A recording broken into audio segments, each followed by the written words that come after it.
du mouvement Nuit debout l'année dernière. Alors en fait, si j'ai bien compris ce que tu attendais de mon intervention, c'est que donc, Nuit debout n'était pas un mouvement uniquement pour l'égalité contre la préférence nationale, contre l'extrême droite. Enfin, c'est un mouvement pour l'égalité, mais au sens large du terme. C'est un mouvement pour la démocratie, pour l'égalité, mais au niveau social, économique.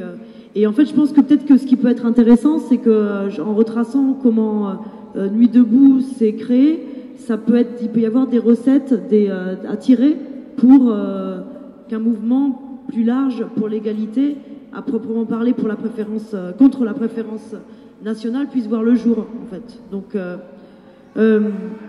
déjà, donc peut-être que je voudrais rappeler le contexte de la création de ce mouvement Nuit debout.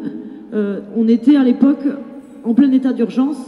Le contexte, c'était après les attentats du 13 novembre.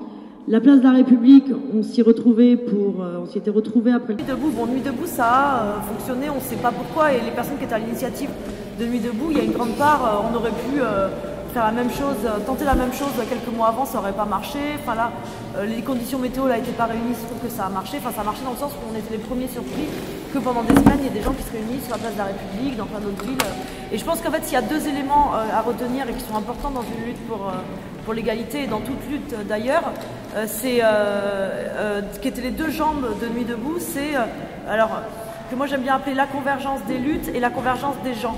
C'est-à-dire toujours prendre garde à faire converger tous ceux qui se battent déjà sur une question quelle qu'elle soit. Là en l'occurrence c'était tous ceux qui baissaient pas la tête, qui n'avaient pas envie de baisser la tête, qui étaient dans les manifs contre la loi El Khomri, qui étaient actifs dans les mouvements contre le mal logement, enfin voilà.